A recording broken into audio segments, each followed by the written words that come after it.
বাংলাদেশে এই মুহূর্তে বেকার সমস্যা অত্যন্ত উচ্চ শিক্ষিতর ভিতরে 12% বেকার সমস্যা বর্তমানে বহাল রয়েছে।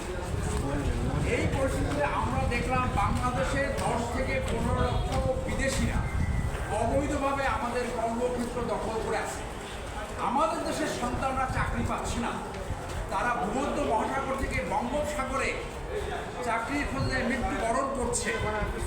সেই ক্ষেত্রে এই অবৈধ 10 থেকে 15 লক্ষ অবৈধ বিদেশিরা আমাদের কর্মক্ষেত্র দখল করে আছে। আমাদের সন্তানেরা, এই দেশের সন্তানেরা তাদের যোগ্যতা অনুযায়ী কাজ পাচ্ছে না। আমরা বিদেশি এমপ্লয়মেন্টের বিপক্ষে নয়, কিন্তু অবৈধভাবে বিদেশি এমপ্লয়মেন্টের বিপক্ষে।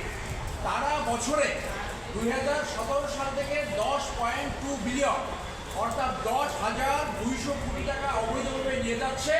বাংলাদেশ সরকারকে কোনো ট্যাক্স এবং ভ্যাট দিচ্ছে না।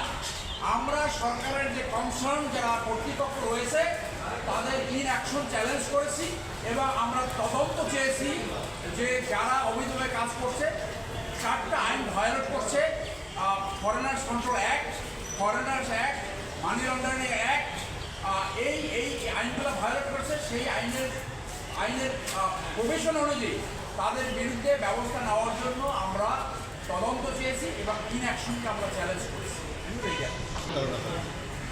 আমাদের এখানে 4 জন ইউনিভার্সিটির ছাত্রছাত্রী, একজন বুয়েটের, একজন ঢাকা বিশ্ববিদ্যালয়ের, 2 জন বাংলাদেশ ইউনিভার্সিটি অফ প্রফেশনালসের, তারা চ্যালেঞ্জ করেছে তারা যোগ্যতা অনুযায়ী কাজ পাচ্ছে না।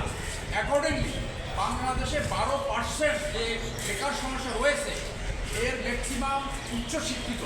তারা আমাদের দেশের যোগ্যতা অনুযায়ী তারা যেহেতু চাকরি পাচ্ছে না, চাকরি বাজার যেহেতু বিদেশিরা অবৈধভাবে দখল করে আছে, সেই জন্য জাতীয় স্বার্থে, জনগণের স্বার্থে, এদেশের সন্তানদের স্বার্থে আমাদের এই রিট করার প্রয়োজনীয়তা হয়েছে। কিন্তু আমরা যখন জানি যে কিছু প্রতিষ্ঠানগুলো যাদেরকে নেয় তারা বেশি যোগ্যতা সম্পন্ন লোককেই নিয়োগ করে, এখন কি তার ব্যবসায়িক স্বার্থে বেশি যোগ্য লোককে নিয়োগ করবে না? সে যোগ্য লোক নিয়োগ করতে পারে, সেই ক্ষেত্রে তাদের বৈধ ওয়ার্ক পারমিট থাকতে হবে। আমরা শুরুতেই বলেছি কোনো বিদেশিদের এখানে এমপ্লয়মেন্টের আমরা সেটা বিপক্ষে না, যোগ্য লোক রাখতে পারে।